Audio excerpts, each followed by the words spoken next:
नमस्कार साथियों, मैं राज एक बार फिर से आपका स्वागत करता हूँ आपके अपने YouTube चैनल एग्जाम हंट पर। तो हम लोग पढ़ रहे थे दिल्ली सल्तनत। दिल्ली सल्तनत में इससे पहले 6 लेक्चर पढ़ चुके हैं हम लोग, जिसमें हम लोगों ने गुलाम वंश, खिलजी वंश और तुगलक वंश इससे पहले देख चुके हैं। तो आज का जो क्लास है उसमें हम लोग पढ़ेंगे सैयद वंश और साथ में लोधी वंश के बारे में पढ़ेंगे। तो बिना टाइम को वेस्ट किए हम लोग सीधा अपने लेक्चर पर चलते हैं। तो तुगलक वंश की समाप्ति के बाद सैयद वंश की स्थापना होती है। सैयद वंश की स्थापना 1414 ईस्वी में होगी, जो कि खिज्र खां के द्वारा किया जाएगा। और इसका जो टाइम पीरियड रहता है सैयद वंश का 14 से लगाकर 1451 ईस्वी तक इसका शासन रहेगा। जब 1398 ईस्वी में तैमूर का आक्रमण होगा दिल्ली पे, तो उसमें जो खिज्र खां रहता है वो इसकी मदद करता है। फिर जब ये आक्रमण करके जब यहाँ से लूट करे जाएगा, मतलब ये जो तैमूर रहेगा, उसके बाद ये खिज्र खां को दिल्ली का जो सुल्तान बनाकर जाएगा यहाँ पर, मतलब उसकी मदद से ये सुल्तान बनेगा और सैयद वंश की स्थापना करेगा। सैयद वंश, इस वंश में 4 शासक होंगे और कुल 37 वर्षों तक ये लोग शासन करेंगे, जिसमें से इसके जो जो सुल्तान होंगे वो पैगंबर मोहम्मद साहब के वंशज माने जाते हैं। और ये जो लोग थे वो शिया वंश से संबंधित थे। ठीक है, तो जो इसका पहला शासक रहेगा खिज्र खां रहेगा। इसका जो टाइम पीरियड रहेगा 1414 से लगाकर 1421 ईस्वी तक रहेगा। सैयद वंश की स्थापना खिज्र खां ने की थी। खिज्र खां ने तैमूर का सहयोग दिया था। बदले में तैमूर ने खिज्र खां को लाहौर और मुल्तान और दीपालपुर का सूबेदार बनाएगा। ठीक है, 1414 ईस्वी में खिज्र खां ने दौलत खां लोधी को गद्दी से हटाकर दिल्ली पर अधिकार कर लिया। तो जो 1414 में वहां पर जो दिल्ली पर खिज्र खां लोधी शासन कर रहा था, उसको ये तैमूर के सहायता से गद्दी से हटा देगा और दिल्ली पर अधिकार कर लेगा। ठीक है, खिज्र खां सुल्तान की उपाधि धारण न करके रैयत आला की उपाधि धारण से ही संतुष्ट हो जाएगा। तो ये जो खिज्र खां रहेगा ये सुल्तान की उपाधि नहीं धारण करेगा और ये रैयत आला की उपाधि से ही संतुष्ट हो जाएगा और वही उपाधि ये आगे तक रखेगा। ठीक है, उसने सिक्कों पर पूर्व तुगलक शासकों का नाम ही रहने दिया। तो उससे पहले जो तुगलक शासक थे, जो सिक्के थे, उन पर जो नाम था उसको हटाया नहीं, मतलब उसको रहने दिया। ठीक है, खिज्र खां ने स्वतंत्र शासक के रूप में शासन न करके तैमूर के पुत्र शाहरुख के सहायक के रूप में ही शासन किया। तो जो खिज्र खां था ये स्वतंत्र शासक के रूप में शासन नहीं कर रहा था। ये जो उसका तैमूर का जो बेटा रहता शाहरुख, उसी के अधीन शासन करेगा। उसने शाहरुख के नाम का खुतबा भी पढ़वाया। उसका जो बेटा रहेगा तैमूर को, उसके नाम से एक खुतबा पढ़वाएगा। उससे सालाना टैक्स वगैरह भी भेजता था। ठीक है, खिज्र खां ने पंजाब, मुल्तान व सिंध को पुनः दिल्ली सल्तनत में मिला लिया। तो जब ये इसको जो तैमूर रहेगा इसको पंजाब, मुल्तान और सिंध का सूबेदार बनाएगा, तो ये क्या करेगा खिज्र खां, दिल्ली सल्तनत में इसको भी पूरा हिस्सा ये जो उधर का होगा ये मिला लेगा।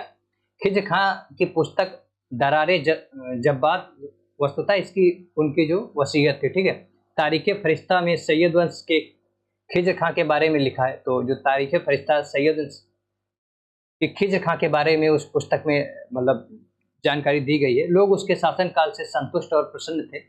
अतः जवान और बूढ़े, गुलाम और आजाद सभी ने काले कपड़े पहनकर उसके निधन पर शोक मनाया। तो जब खिज्र खां की मृत्यु होती है तो इसके जो राज्य में बूढ़े, जवान और जो गुलाम लोग थे, वो लोग काले कपड़े पहनकर इसके निधन का शोक मनाते हैं। ठीक है, इसके बाद जो अगला सुल्तान बनेगा वो मुबारक शाह रहेगा, इसका जो टाइम पीरियड रहेगा 1421 से लगाकर 1434 ईस्वी तक रहेगा। ठीक है, इसने शाह की उपाधि धारण करी, ये सुल्तान की उपाधि धारण करता और अपने नाम का खुतबा भी पढ़ेगा, वह सिक्के भी चलाएगा। ठीक है, तो ये अपने नाम का खुतबा पढ़ेगा और सिक्का चलाएगा। इसने यमुना के किनारे मुबारकाबाद नामक नगर की स्थापना करेगा। तो ये जो मुबारक शाह रहेगा ये अपने नाम से एक यमुना के किनारे मुबारकाबाद नामक नगर की भी स्थापना करेगा। ठीक है, तारीखे मुबारक शाही के लेखक याहिया बिन अहमद सरहिंदी को संरक्षण दिया था। तो ये जो मुबारक शाह था, ये जो तारीखे मुबारक के तारीखे शाही के जो लेखक रहते हैं याहिया बिन अहमद सरहिंदी, इनको संरक्षण देगा। मुबारक शाह की 1434 ईस्वी में हत्या कर दी गई और हिंदू से मुसलमान बने। मलिक सरवर उल मुल्क मुबारक शाह का वजीर था, जिसने मुबारक शाह की हत्या की थी। तो इसकी जो हत्या करता है और ये जो हिंदू से मुसलमान बन जाता है मलिक सरवर, ये मुबारक शाह की हत्या कर देगा और हत्या करके गद्दी को खुद हथिया लेगा। और उसके बाद जो अगला सुल्तान जो बनेगा वो मलिक सरवर बनेगा। ठीक है, जो कि अपना नाम बदलकर मोहम्मद शाह रख लेगा। इसका जो टाइम पीरियड रहता है 1434 से लगाकर 1445 ईस्वी तक शासन रहेगा। ठीक है, सुल्तान मोहम्मद शाह ने बहलोल लोधी का सम्मान किया और उसे अपना पुत्र कहकर पुकारा और उसे खाना की उपाधि से विभूषित किया। तो जो मुबारक शाह खिलजी था, तो ये जो बहलोल लोदी होता है उसको अपना पुत्र कह के पुकारता और उसको एक खाना की उपाधि से विभूषित करेगा। ठीक है, इसने दिल्ली के पास मोहम्मदाबाद नामक नगर बसाया। तो मोहम्मद शाह जो था इसने दिल्ली के पास मोहम्मदाबाद नामक नगर बसाएगा और 1445 ईस्वी में मोहम्मद शाह की मृत्यु हो जाएगी। ठीक है, मोहम्मद शाह एक असफल शासक सिद्ध हुआ। उसके समय समय से ही सैयद वंश का पतन प्रारंभ हो गया। तो चूंकि तुगलक वंश के बाद जो भी सैयद वंश के शासक आते उतना ज्यादा योग्य नहीं रहते और फिर उसके बाद जो मोहम्मद शाह जब शासन बनता तो और ज्यादा इसका पतन शुरू हो जाता। मतलब इसी के समय से सैयद वंश का मतलब पतन प्रारंभ हो जाता। ठीक है, इसके बाद जो इसका अंतिम शासक रहेगा सैयद वंश का अलाउद्दीन आलम शाह, जो कि 1445 से लगाकर 1451 ईस्वी तक शासन करेगा।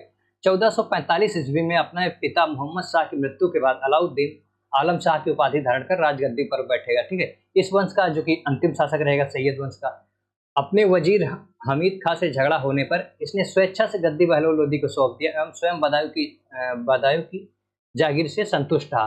तो इसका एक वजीर रहता है हमीद खां, जिससे इसका मतलब विवाद हो जाएगा, जिस कारण ये क्या करेगा, ये बदायूं चला जाएगा और ये मतलब जो गद्दी रहेगी वो बहलोल लोदी को सौंप देगा और ये जब तक इसकी मृत्यु नहीं होगी तब तक ये बदायूं में ही यानी 1476 ईस्वी तक बदायूं से ही शासन करता रहेगा। ठीक है, तो अलाउद्दीन आलम शाह वजीर हमीद खां की बढ़ती शक्ति के कारण बदायूं चला गया। उससे यह नगर इतना भाग गया कि वह दिल्ली की बजाय वही रहना उसको पसंद था। और इस ठीक है, तो ये जो मतलब जो दिल्ली की गद्दी रहेगी लोधी जो बहलोल लोधी रहेगा उसको सौंप करिए बदायूं चला जाएगा। तो इसके बाद जो जो बहलोल लोधी रहेगा वो लोधी वंश की स्थापना करेगा, जो कि इसका अंतिम वंश होगा और इसका जो टाइम पीरियड रहता है वो 1451 से लगाकर 1526 ईस्वी तक लोधी वंश का शासन काल रहेगा। और इसका जो स्थापना करता है बहलोल लोधी करेगा, जो कि एक अफगान शासक रहता है। ठीक है, बहलोल लोधी का जो टाइम पीरियड है वो दिल्ली सल्तनत में जितने भी शासक है उसमें इसका जो टाइम पीरियड रहता है सबसे लंबे समय तक यही शासन करता है, जो कि 38 साल तक 1451 से लगाकर 1400 मतलब 1489 तक ये शासन करेगा। ये सबसे लंबे समय तक दिल्ली सल्तनत में शासन करने वाला शासक था। ठीक है, लोधी वंश प्रथम अफगान वंश था, जो कि पहला ये अफगान वंश था जो कि दिल्ली पर शासन कर रहा था। ठीक है, आरपी त्रिपाठी ने लोधी वंश को संघ राज्य माना। तो जो आरपी त्रिपाठी थे इन्होंने लोधी वंश को संघ राज्य माना है। बहलोल लोधी ने इस वंश की स्थापना की। वह पहले सरहिंद का गवर्नर था। तो लोधी जो बहलोल लोधी था जो लोधी वंश की स्थापना से पहले वह सरहिंद का गवर्नर था। वह अफगानों की गिलगई कबीले की साहू खेल शाखा का था। तो बहलोल लोधी का राज्याभिषेक 2 बार हुआ। उसने गाजी की उपाधि धारण की। इससे पहले एक जो सुल्तान और हुआ फिरोज शाह तुगलक, उसका भी 2 बार राज्याभिषेक हुआ था। और उसी प्रकार से जो बहलोल लोधी इसका भी दो बार राज्याभिषेक होगा और ये गाजी की उपाधि धारण करेगा। ठीक है, बहलोल का जो बचपन का नाम था वो बल्लू था तथा ये सिजेरियन यानी सर्जरी तकनीक से इसका जन्म हुआ। इसने बहलोली नामक तांबे के सिक्के चलाए, जो अकबर के सिक्कों से पूर्व उत्तर भारत में विनिमय के मुख्य साधन थे। एक टंके में 40 बहलोली होते थे। तो जो बहलोल लोधी था ये बहलोली नामक सिक्के चलाएगा। ठीक है, और एक टंके में 40 बहलोली होते थे। ठीक है, तुगलक काल के अंत में जौनपुर दिल्ली सल्तनत से स्वतंत्र हो गया। तो जैसे तुगलक काल की समाप्ति होगी तो जौनपुर दिल्ली से मतलब ये स्वतंत्र हो जाएगा। बहलोल ने 1484 ईस्वी में जौनपुर के अंतिम सरकी सुल्तान हुसैन शाह को पराजित किया, लेकिन जौनपुर का दिल्ली सल्तनत में विलय ना करके अपने पुत्र बरबख्श शाह को वहां का शासक नियुक्त किया। तो ये जो बहलोल लोधी रहेगा ये जौनपुर को जीत कर उसको दिल्ली सल्तनत में नहीं मिलाएगा, बल्कि जो इसका बेटा रहता है बरबख्श शाह को वहां का प्रशासक नियुक्त कर देगा। ठीक है, बहलोल का जो अंतिम आक्रमण ग्वालियर के शासक कीर्ति सिंह पर हुआ। उसने बहलोल की संप्रभुता को मान्यता दी थी।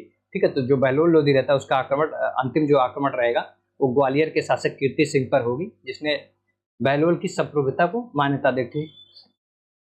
बहलोल लोधी का जो राजत्व का सिद्धांत था, अब्दुल्ला खां की पुस्तक तारीख दाऊदी में लोधी वंश तथा अफगानों के राजत्व सिद्धांत की जानकारी मिलती है। तो जो बहलोल लोधी का राजत्व सिद्धांत है इसकी जानकारी हमको कहाँ से मिलती है, तो ये अब्दुल्ला खां की एक पुस्तक है तारीख दाऊदी।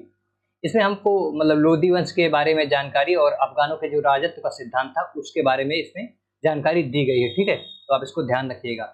बहलोल लोधी अपने सरदारों के सामने कभी सिंहासन पर नहीं बैठता था, बल्कि दरबार में गलीचे पर बैठता था। उसने राजत्व सिद्धांत में समान में प्रथम की नीति अपनाई। तो जो बहलोल लोदी था वो अपने जो उसके दरबारी लोग थे उनको इतना ज़्यादा ये सम्मान करता था, ये कभी भी गद्दी पर नहीं बैठता था, और ये जो उसके दरबारी थे उनके साथ ही गलीचे पर बैठता था। और ये इसका मानना था कि मतलब इसका मानना था कि समान में प्रथम यानी फर्स्ट एमंग इक्वल्स की नीति अपनाता था। ठीक है, बहलोल ने अफगानों को बड़ी जागीरें दी और उनकी जागीरों के हिसाब किताब की कभी जांच नहीं की। तो जो बहलोल लोदी रहते अफगानों को बड़ी मात्रा में जागीरें देंगे और उसका कोई हिसाब किताब ये मतलब नहीं रखेंगे, जिस कारण से आगे चलकर इनको मतलब इनका जो दिल्ली सल्तनत धीरे धीरे पतन का कई सारे कारण भी बनेंगे।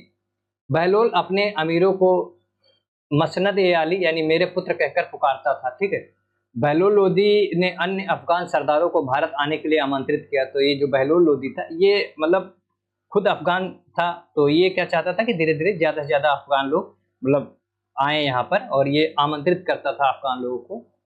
ठीक है, तारीख दाऊदी के लेखक अब्दुल्ला के अनुसार बहलोल लोदी नाराज अमीरों के सामने अपनी पगड़ी उतार कर रख देता था और वह कहता था यदि आप मुझे अयोग्य समझते हैं तो किसी अन्य व्यक्ति को अपना सुल्तान चुन ले। तो तारीख दाऊदी को जो लेखक अब्दुल्ला ऐसा बताता है कि जो बहलोल लोदी था अमीरों के सामने हमेशा जब भी कुछ ऐसा बात होती थी तो ये अपना पगड़ी उतार कर नीचे रख देता और कहता था कि अगर आप हमें अयोग्य समझते हैं तो आप किसी और अन्य व्यक्ति को सुल्तान चुन सकते हैं। ठीक है, बहलोल के समय राजत्व की जो स्थिति गिरकर एक साधारण अमीर की भांति हो गई। बहलोल ने एक बार उलेमाओं को कहा कि हम सभी खुदा के बंदे हैं। तो ये बहलोल जो ऐसा कहता था कि जो हम लोग हैं ये खुदा, हम सभी लोग खुदा के बंदे हैं। ठीक है, बहलोल के संदर्भ में कहा जाता है वह रोमन सम्राट अगस्टस की भांति सावधान था कि वह दूसरों की तरह शक्तिशाली ना लगे और वह दूसरों के स्तर से अधिक ना लगे। तो इसका मतलब बहलोल लोदी के संदर्भ में ऐसा कहा जाता है कि जो रोमन का सम्राट अगस्टस की भांति वो था कि मतलब वो चाहता था कि मतलब मैं बाकी लोगों से बड़ा ना लगूं और सभी को मतलब समान, वह दूसरों स्तर से मतलब उसको ऐसा ना लगे कि बाकी लोग से हम बड़े हैं। ठीक है, ऐसा वो दिखाना चाहता था। ठीक, इसके बाद बहलोल लोदी की मृत्यु के बाद सिकंदर लोदी शासक बनेगा जो कि 1489 से 1570 ईस्वी तक शासन करेगा। सिकंदर लोदी का जो मूल नाम था निजाम शाह या निजाम खां के नाम से भी इसको जानते। ठीक है, सिकंदर की माँ का नाम था जयवंत जो कि हिंदू सुनार थी। ठीक है, तो जो इसकी माँ थी जो सिकंदर लोदी की ये मतलब एक हिंदू महिला थी। ठीक है, सिकंदर लोदी इस वंश का सर्वश्रेष्ठ शासक था। तो जो लोदी वंश का सबसे सर्वश्रेष्ठ शासक कौन रहेगा? सिकंदर लोदी रहेगा, जो कि 1504 ईस्वी में यमुना नदी के किनारे आगरा नगर की स्थापना करेगा और 1506 ईस्वी में इसी आगरा को आगे चलकर ये अपनी राजधानी भी बनाएगा। तो आगरा शहर की स्थापना कौन करेगा? सिकंदर लोदी करेगा। इसको राजधानी कब बनाएगा? 1506 में। इसको याद रखिएगा, अक्सर ही क्वेश्चन पूछ लिया जाता है। ठीक है, आगरा की स्थापना का उद्देश्य राजस्थान के शासकों व व्यापारिक मार्गों पर नियंत्रण स्थापित करना। तो ये सिकंदर लोदी आगरा इसलिए स्थापना के क्योंकि ये जो राजस्थान के शासक और व्यापारिक मार्गों पर ये पूरी तरीके से नियंत्रण करना चाहता था। आगरा में बादलगढ़ के किले का पुनर्निर्माण कराया। तो जो ये आगरा था वहां पर ये जो बादलगढ़ का किला था उसका ये पुनः निर्माण कराएगा। सिकंदर ने अपने भाई बारबक शाह को पराजित करके जौनपुर का सल्तनत में विलय किया। वह धौलपुर के शासक विनायक देव को पराजित किया। तो जो सिकंदर लोदी रहता है इसका जो भाई बारबक शाह रहता है इसको पराजित करेगा और फिर जौनपुर को क्या करेगा? अपने दिल्ली सल्तनत में मिला लेगा। ठीक है, ग्वालियर के शासक मान सिंह ने सिकंदर को खिल्लत भेजी थी।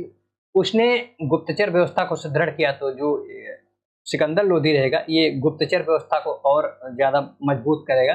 दिल्ली सल्तनत में सिकंदर की गुप्तचर व्यवस्था सबसे अच्छी थी। दिल्ली सल्तनत इससे पहले जो भी मतलब सुल्तान बनेंगे उसमें जो गुप्तचर व्यवस्था थी वो सबसे अच्छी किसकी थी? तो ये सिकंदर लोदी की। ठीक है, उसके ऐसा कहा जाता है कि उसके जो गुप्तचर थे वो भूत और प्रेत थे, मतलब उनसे कोई बच नहीं सकता था। ठीक है, सिकंदर लोदी ने भूमि में गड़े खजाने में कोई हिस्सा नहीं लिया।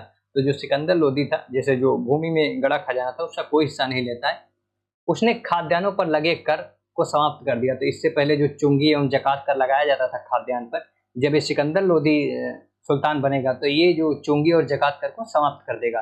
व्यापारिक प्रतिबंधों को हटा देगा। बहुत सारे जो व्यापारिक प्रतिबंध लगे थे उन सबको ये हटा देगा। ठीक है, सिकंदर लोदी ने गुल्लुखी नाम से फारसी भाषा में कविताएं लिखता था। तो जो सिकंदर लोदी था ये अच्छा कवि भी था और ये कविताएं लिखता था गुल्लुखी नाम से। ठीक है, सिकंदर ने तांबे का टंका चलाया। कृषि को विकसित करने के लिए महसूल यानी बिक्री कर वापस ले लिया।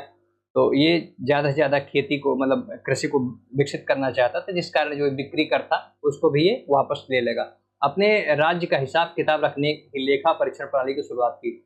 और ये जो मतलब राज्य का जो भी हिसाब किताब उसको रखने के लिए ये क्या करता है, लेखा परीक्षण प्रणाली की शुरुआत करेगा। ठीक है, गले की बीमारी के कारण 1517 ईस्वी में सिकंदर लोदी जो सिकंदर लोदी रहता है उसकी आगरा में मृत्यु हो जाएगी। ठीक है, तो 1570 में जब इसकी मृत्यु हो जाएगी, इसके बाद जो सुल्तान बनेगा वो इब्राहिम लोदी होगा। उससे पहले सिकंदर लोदी का जो राजत्व का सिद्धांत था, सिकंदर लोदी ने बहलोल लोदी के राजत्व के सिद्धांत में कुछ परिवर्तन किए। उसका राजत्व सिद्धांत तुर्की सुल्तानों व बहलोल लोदी के बीच का राजत्व सिद्धांत था। सिकंदर के राजत्व का प्रमुख उद्देश्य सुल्तान की शक्ति में वृद्धि करना और अमीर वर्ग की शक्ति को नियंत्रित करना। तो जो बहलोल लोदी था वो जो मतलब दरबार के जो अमीर लोग थे उनको अपने से मतलब हमेशा बराबर रखता था, लेकिन जब सिकंदर लोधी राजा बनेगा तो ये क्या करेगा, जो सुल्तान की शक्ति को बढ़ाएगा और ये जो जब इस सुल्तान की शक्ति में वृद्धि करेगा, जो अमीर वर्ग की शक्ति जो बहुत ज्यादा बढ़ गई थी लोधी के समय में, मतलब बहलोल लोधी के समय में, उसको ये नियंत्रित करेगा। उसके लिए कई सारे राजत्व के जो एक सिद्धांत मतलब जो लाएगा, उससे कुछ मुख्य बातें। सिकंदर लोधी ने बहलोल लोधी के विपरीत दरबार में सिंहासन बैठना प्रारंभ किया। तो जो बहलोल लोधी था वो हमेशा सिंहासन पर नहीं बैठता था, वो क्या करता था, अमीरों के साथ गलीचे पे बैठता था। और जब सिकंदर लोधी राजा बनेगा, सुल्तान बनेगा, तो ये क्या करेगा, दरबार में सिंहासन पर बैठना प्रारंभ करेगा। उसने अफगान अमीरों को जागीरें की जांच करवाई, जो इससे पहले जागीरें दी गई थी उस सब की वो जांच कराता कि किसको मतलब गलत तरीके से मतलब कौन जागीरों का फायदा मतलब उसका उपयोग कर रहा है। गलतियां होने पर दंडित करना शुरू किया, जो भी गलत तरीके से जागीरों का फायदा उठा रहे थे उन लोगों को ये दंड देना शुरू करेगा। ठीक है, सिकंदर लोदी ने अफगान अमीरों को अपनी उपस्थिति में पूर्ण सम्मान प्रदर्शित करने के लिए विवश किया और अनुशासनहीनता की स्थिति में अमीरों को कड़ा दंड दिया। तो ये मतलब ऐसा सख्त शासन प्रारंभ करता और बोलता अगर कोई भी अनुशासनहीनता दिखाई जाए उसको कड़ा दंड दिया जाएगा, और दिया भी जाता था। तारीख दाऊदी में लिखा है, अब्दुल्ला की जो पुस्तक रहती है तारीख दाऊदी, उसमें लिखा है कि संभल में जब चौगान खेलते समय दो अफगान अमीर उसके सामने ही झगड़ने लगे तो उसने कोड़ों से पिटवाया था। ठीक है, तो जब संभल में चौगान खेलते समय जो दो अमीर अफगान अमीर रहते हैं वो आपस में लड़ने लगते हैं, तो फिर ये क्या करता है, वहीं इनको कोड़े से पिटवाएगा। ठीक है, शाही फरमानों के बारे में एक नई परंपरा स्थापित की, जिससे मतलब जिसके अनुसार प्रांतीय गवर्नरों को अपनी राजधानी से 6 कोस आगे जाकर शाही फरमान को प्राप्त करना होता था, और जब फरमान पढ़ा जाता तो सभी अमीरों को खड़ा होना होता था। ठीक है, सिकंदर लोदी ने बहलोल लोदी की अफगान सरदारों के प्रति समानता की राजत्व नीति को त्याग कर उन पर सख्त नियंत्रण स्थापित किया। तो ये जो इसकी समान में प्रथम की नीति थी उसको समाप्त करेगा बहलोल लोदी की, और ये क्या करेगा, सख्त जो अमीर रहेंगे या मतलब जो राजत्व की नीति रहेगा उसको त्याग कर सख्त नियंत्रण स्थापित करेगा। ठीक है, सरदारों पर। सिकंदर लोदी के अनुसार यदि मैं अपने एक गुलाम को भी पालकी में बैठा दूं तो मेरे आदेश पर मेरे सभी सरदार उसे अपने कंधों पर बैठा कर ले जाएंगे। तो सिकंदर लोदी मतलब ऐसा बताता है कि यदि मैं अपने एक गुलाम को मतलब पालकी में बैठा दूं तो मेरे एक आदेश पर मेरे सभी सरदार उसको अपने कंधे पर बैठा कर ले जाएंगे। ठीक है, तो इससे पता चलता है कि ये कितना ज्यादा स्ट्रिक्ट था। ठीक है, इसकी जो धार्मिक नीति थी सिकंदर लोदी की, सिकंदर लोदी धर्मांध था। उसने हिंदुओं पर जजिया कर से जो जजिया कर था उसको फिर से लागू किया। वह तीर्थ यात्रा का वसूलना प्रारंभ किया। बोधन नामक एक ब्राह्मण को इसलिए जिंदा जला दिया क्योंकि उसने कहा था कि हिंदू और मुसलमान धर्म समान है। तो ये जिस प्रकार से जो फिरोज शाह तुगलक था वो भी जिस प्रकार से वो धर्मांध था, उसी प्रकार ये सिकंदर लोदी भी बहुत धर्मांध था, और ये हिंदुओं पर दोबारा से जजिया लेना शुरू कर देगा, तीर्थ यात्रा का वसूलना शुरू कर देगा। और एक बोधन नामक ब्राह्मण जो कि कह देता है कि हिंदू और मुस्लिम धर्म समान है, इस कारण उसको जिंदा जलवा देगा। ठीक है, उसने नगर कोट के ज्वालामुखी मंदिर की प्रतिमा को भी तोड़ दिया और उसके टुकड़ों का उपयोग मांस को तौलने के बाटों, ऐसा कहा जाता है कि ये जो नगर कोट में ज्वालामुखी मंदिर था इसकी ये प्रतिमा को तोड़ देता है और उसके जो टुकड़े रहते हैं उसको जो मांस तौलने के उसके बाट के रूप में इसको प्रयोग किया जाता था। ठीक है, उसने हिंदुओं के यमुना के घाट पर स्नान करने पर प्रतिबंध लगा दिया। तो जो गंगा मतलब सॉरी जो ये दिल्ली में यमुना नदी थी उसके जो घाट थे वहां पर हिंदुओं को स्नान करने से ये प्रतिबंध लगा देगा। उसके समय में गायन विद्या यानी संगीत के ग्रंथ लज्जत के सिकंदर शाही की रचना की गई। तो इसके समय में ये जो लज्जत सिकंदर शाही थी इसकी रचना की जाएगी, जो कि एक संगीत की पुस्तक है। ठीक है, सिकंदर लोदी दाढ़ी नहीं रखता था, वह शहनाई सुनने का शौकीन था। तो वो मतलब सिकंदर लोदी जो था वो दाढ़ी नहीं रखता था और शहनाई सुनने का उसे बहुत शौक था। ठीक है, सिकंदर लोदी ने मुहर्रम और ताजिए निकालना बंद करवा दी।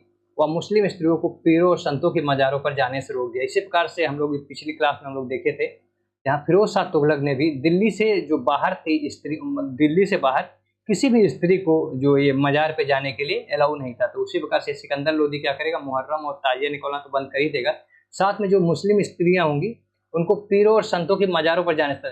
तो जो सिकंदर लोदी रहता है ये मतलब जो मुस्लिम स्त्री रहेंगे उनको पीरों और संतों के मजारों पर रोक लगा दे, लेकिन जो फिरोज शाह तुगलक था वो सिर्फ दिल्ली के बाहर जो मतलब मजार थी उन पे जाने से रोक लगा था। तो ये बेसिक थोड़ा सा आप इसको ध्यान रखिएगा, अक्सर कंफ्यूज करता है ये, ठीक है। सिकंदर ने 500 बंदियों को जैन हंस सूरी की प्रार्थना पर मुक्त कर दिया और जैन भिक्षु जमुंजी को भूदान दिया था, ठीक है।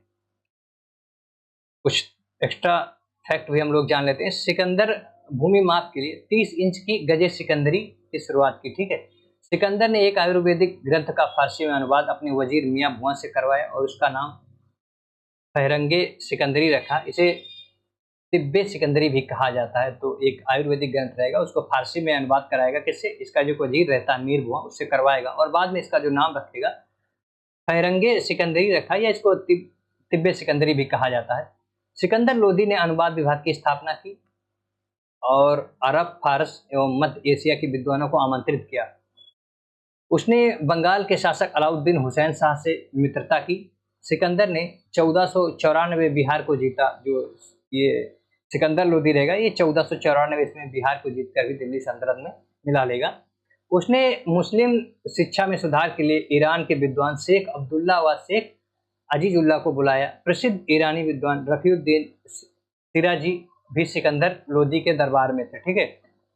सिकंदर लोदी का जो मकबरा कहाँ पे है, तो इसका मकबरा खैरपुर दिल्ली में है, ठीक है। लोदी वंश ने तुर्क अमीरों को शासन से हमेशा के लिए अलग कर दिया।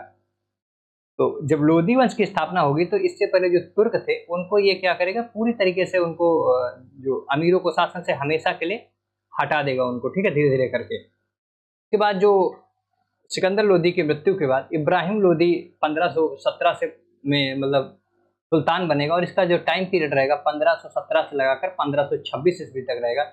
इब्राहिम सिकंदर का ज्येष्ठ पुत्र था, मतलब उसका बड़ा बेटा था, ठीक है। 2 बार राज्याभिषेक हुआ, तो इसका भी 2 बार राज्याभिषेक होगा। सरदारों ने एक असंतुष्ट दल ने इब्राहिम के भाई जलाल खां को जौनपुर का शासक बनाकर साम्राज्य का विभाजन कर दिया, लेकिन बाद में इब्राहिम ने इसे परास्त कर दिया। तो चूंकि सरदार नहीं चाहते थे कि इब्राहिम लोदी मतलब सुल्तान बने, तो ये क्या करेंगे, इसका जो मतलब भाई रहता है जलाल खान जो कि जौनपुर का शासक रहता है, उसको ये लोग उसके खिलाफ मतलब विद्रोह करवा देंगे, मतलब विभाजन करवाने का पूरा प्रयास करेंगे। लेकिन हालांकि जो इब्राहिम लोदी रहता है उसको परास्त करके अपने मतलब दिल्ली सल्तनत में उसको मिला लेगा। इब्राहिम लोदी 1517-18 ईस्वी में मेवाड़ के राणा सांगा से घटोली के युद्ध में पराजित हुआ। तो ये आप ध्यान रखिएगा, अक्सर पूछ लिया जाता है कि या घटोली या इसको खटोली का युद्ध भी कहते हैं। तो ये किसके बीच हुआ था, तो ये मेवाड़ के राणा सांगा और इब्राहिम लोदी के बीच हुआ था। कब हुआ था, 1517 और 18 में, इसको याद रखिएगा, ठीक है। सांगा ने इब्राहिम के सेनापति मियां मखान के नेतृत्व वाली सेना को 1518 ईस्वी में बाड़ी में पराजित किया था। तो जो राणा सांगा था 1518 में ये जो खटोली का युद्ध था, खटोली या घटोली, इसमें जो इसका सेनापति रहता है मियां मखान, इसको ये पराजित करेगा, ठीक है। इब्राहिम ने ग्वालियर के शासक विक्रमजीत यानी विक्रमादित्य जो कि मान सिंह का पुत्र था को पराजित करके ग्वालियर को दिल्ली सल्तनत में मिला लेगा। तो जो इब्राहिम लोदी रहता है, ये जो विक्रमजीत या इसको विक्रमादित्य कहते हैं, इसको पराजित करके ग्वालियर को भी दिल्ली सल्तनत में मिला लेगा। जो विक्रमजीत था भी पानीपत के युद्ध में इब्राहिम के साथ मारा जाएगा। तो जब ये इब्राहिम लोदी के समय में 1526 ईस्वी 21 अप्रैल 1526 ईस्वी को जब बाबर दिल्ली पे अटैक करेगा और पानीपत का जो प्रथम युद्ध होगा 1526 ईस्वी में, उसमें जो इसका ये जो विक्रमजीत जो रहेगा ये भी इब्राहिम लोदी के साथ मारा जाएगा, ठीक है। इब्राहिम लोदी पानीपत के पहले युद्ध जो कि 21 अप्रैल 1526 ईस्वी में बाबर से पराजित होकर युद्ध मैदान में मारा जाएगा, ठीक है। तारीख जहानी के लेखक नियामत उल्लाह के अनुसार युद्ध मैदान में मरने वाला वह दिल्ली सल्तनत का प्रथम सुल्तान था। तो तारीख जहानी के जो लेखक रहते हैं नियामत उल्लाह के अनुसार ये जो इब्राहिम लोदी था दिल्ली सल्तनत का पहला ऐसा सुल्तान था जो कि युद्ध मैदान में मतलब हत्या कर दी जाएगी, वो मारा जाएगा, ठीक है। तारीख जहानी अफगानों का इतिहास था। जो तारीख जहानी जो पुस्तक है, इसमें हमें इस जो पुस्तक में अफगानों के इतिहास के बारे में हमको जानकारी मिलती है, ठीक है। बाबर ने पानीपत में इब्राहिम का ईंटों का मकबरा बनाया, तो वहीं पर पानीपत में ही जो ये बाबर रहेगा, इब्राहिम का ईंटों का मकबरा बनाएगा। और बाबर ने इब्राहिम को अनपरखा, सुरमा एवं कंजूस कहा। जो बाबर अपनी पुस्तक लिखता है, मतलब तुझ के बाबरी, उसमें ये जिक्र करता है कि जो ये इब्राहिम है एक अनपरखा, सुरमा एवं कंजूस इसको उसमें बताएगा। ठीक है। इब्राहिम लोदी के पतन के साथ ही दिल्ली सल्तनत का भी पतन हो जाएगा। तो जब इब्राहिम लोदी की मृत्यु हो जाएगी, मतलब उसकी हत्या कर दी जाएगी, इसके साथ ही ये जो दिल्ली सल्तनत है ये भी समाप्त हो जाएगा। और उसके बाद जो बाबर रहेगा वो मुगल वंश की स्थापना करेगा। ठीक है। इब्राहिम लोदी ने अपने वजीर मियाँ भुआ को कारागार में डाल दिया। मियाँ भुआ सिकंदर लोदी के समय में भी वजीर था। तो जो ये मियाँ भुआ था, जो कि वजीर था, सिकंदर लोदी के समय से वजीर बना चला आ रहा था, उसको ये क्या करेगा, कारागार में डाल देगा। इब्राहिम लोदी ने कहा था राजा का कोई सगा संबंधी नहीं होता। तो ये ऐसे बोलता था कि इब्राहिम लोदी राजा का कोई भी सगा संबंधी नहीं होता है। ठीक है। इब्राहिम के समय भू राजस्व की जो दर थी 1/4 थी, और वह दावा करता था कि जीवन यापन के लिए आवश्यक वस्तुएं उसके राजकाल में सबसे सस्ती। उसका ऐसा मानना था कि जो मतलब उसका शासन काल है, इसमें जो भी जीवन यापन की जो दैनिक जीवन की वस्तुएं हैं ये सबसे सस्ती हैं। ठीक है।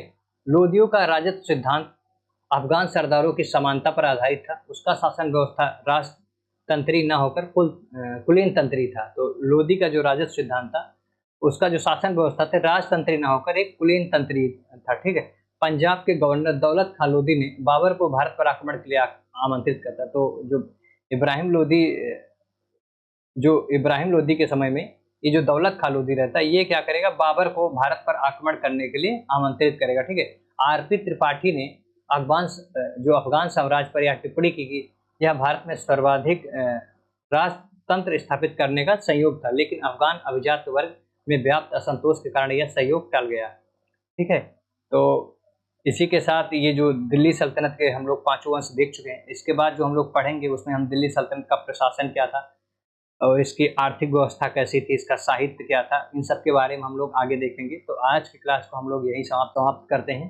तो अगर आप इसको मतलब इस पीडीएफ को प्राप्त करना चाह रहे हैं, तो उसके लिए आपको प्ले स्टोर पे जाना होगा और वहाँ से एग्जाम हंट का ऐप उसको डाउनलोड कर लीजिए। वहाँ पर आपको ये पीडीएफ मिल जाएगा। साथ ही वहाँ पर कुछ टेक्स्ट अवेलेबल है, उसको आप टेस्ट अटेम्प्ट करके आप अपनी जो तैयारी को उसको भी मतलब चेक कर सकते हैं कि मतलब कहाँ अभी स्टैंड कर रहे हैं, मतलब वही तैयारी कैसी चल रही है। तो आज की क्लास को यहीं समाप्त करते हैं। नेक्स्ट क्लास में मिलते हैं इसके प्रशासन के साथ। Thank you.